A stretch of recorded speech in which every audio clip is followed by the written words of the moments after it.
در رحمت او برکت نډکم میاشت د رمضان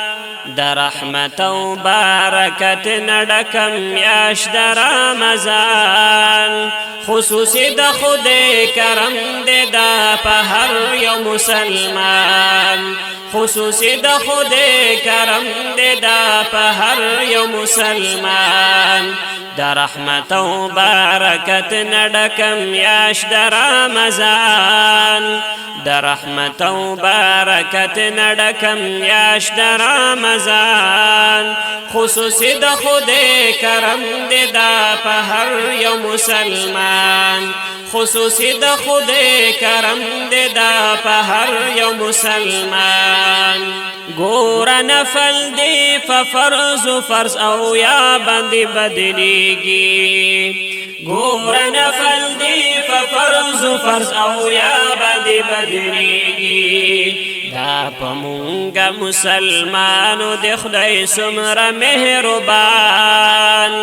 دا پمونګه مسلمانو د خدای سمره مهربان خصوصي د خدای کرم دې دا په هر یو مسلمان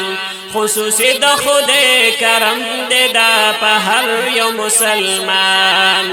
در رحمت او برکت نډکم میاشت د رمضان در رحمت او برکت نډکم میاشت د رمضان خصوصي د خدای کرم دې دا په هر یو مسلمان خصوصي د خدای کرم دې دا په هر یو مسلمان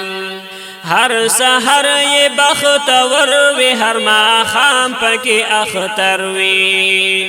ہر سحر یہ بختور وی ہر ماخام پکی اختر وی نعمتنا د خدای زیات شوی خوشحال هر یو انسان نعمتنا د خدای زیات شوی خوشحال هر یو انسان خصوصي د خدای کرم دې دا په هر یو مسلمان خصوصي د خدای کرم دې دا په هر یو مسلمان در رحمت او برکت نډکم میاشت د رمضان در رحمت او برکت نډکم میاشت د رمضان خصوصي د خدای کرم دې دا په هر یو مسلمان خصوصي د خدای کرم دې دا په هر یو مسلمان کوا ډیر ډیر تلاوت پکې بل ذکر د الله کړه کوا ډیر ډیر تلاوت پکې بل ذکر د الله کړه بل سنت دې تراوی کې ګور ختم د قرآن بل سنت دې تراوی کې ګور ختم د قرآن خصوصي د خدای کرم دې دا په هر یو مسلمان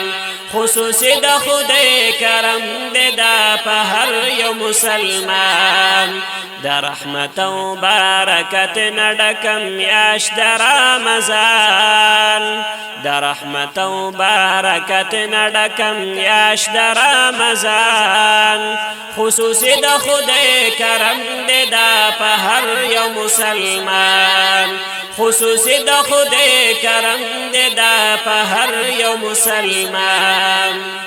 جنتنا پکی اخلاص د دوزخ دروازه بنشي جنتنا پکی اخلاص د دوزخ دروازه بنشي پکی و تړل شي لوی لوی او سرکشا شیطانان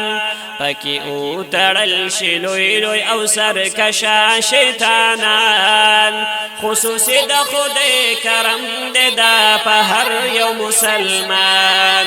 خصوصي د خدای کرم دې دا په هر یو مسلمان د رحمت او برکت نډکم میاشت د رمضان د رحمت او برکت نډکم میاشت د رمضان خصوصي د خدای کرم دې دا په هر یو مسلمان خصوصي د خدای کرم دې دا په هر یو مسلمان دا غم میاشت د عبادت او د رحمت د مغفرت دا دا غم میاشت د عبادت او د رحمت د مغفرت دا صفتنا ایک وما زکاز محمود ستمان صفتنا ایک وما زکاز محمود ستمان خصوصی د خدای کرم دې دا په هر یو مسلمان خصوصی د خدای کرم دې دا په هر یو مسلمان د رحمت او برکت نډکم میاشت د رمضان د رحمت او برکت نډکم میاشت د رمضان خصوصی د خدای کرم دې دا په هر یو مسلمان خصوصی د خدای کرم دې دا په هر یو مسلمان